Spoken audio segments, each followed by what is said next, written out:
And I tried hard to be proud of my service, but all I could feel was shame. And racism could no longer mask the reality of the occupation. These were people. These were human beings.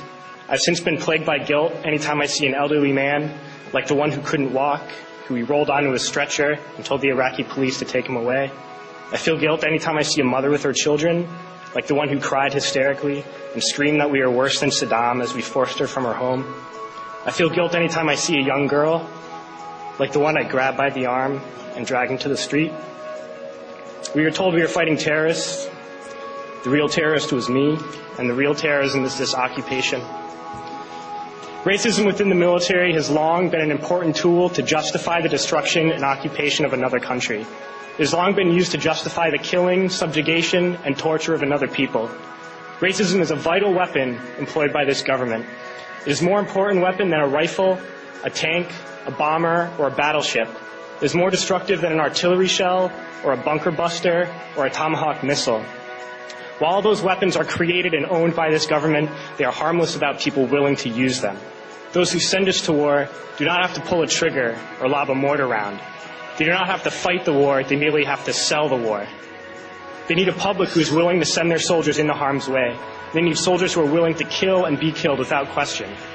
They can spend millions on a single bomb, but that bomb only becomes a weapon when the ranks in the military are willing to follow orders to use it. They can send every last soldier anywhere on earth, but there will only be a war if soldiers are willing to fight. And the ruling class, the billionaires who profit from human suffering, care only about expanding their wealth, controlling the world economy.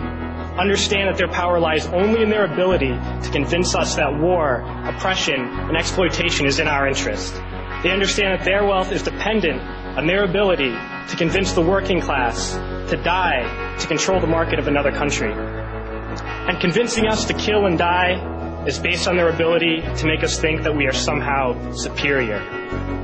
Soldiers, sailors, Marines, airmen have nothing to gain from this occupation. The vast majority of people living in the U.S. have nothing to gain from this occupation. In fact, not only do we have nothing to gain, but we suffer more because of it. We lose limbs, endure trauma, and give our lives. Our families have to watch flag-draped coffins lowered into the earth.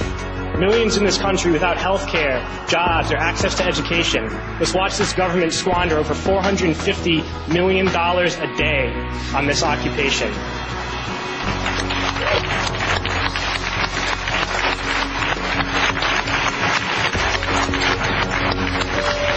Poor and working people in this country are sent to kill poor and working people in another country to make the rich richer. And without racism, soldiers would realize that they have more in common with the Iraqi people than they do with the billionaires who send us to war.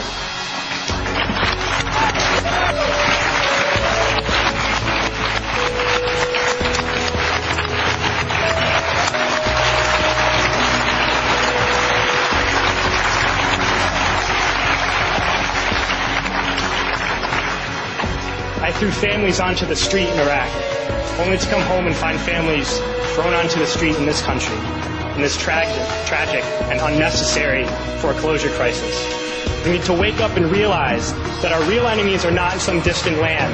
They're not people whose names we don't know and cultures we don't understand. The enemy is people we know very well and people we can identify. The enemy is a system that wages war when it's profitable. The enemy is the CEOs who lay us off from our jobs when it's profitable. It's the insurance companies who deny us health care when it's profitable. It's the banks who take away our homes when it's profitable.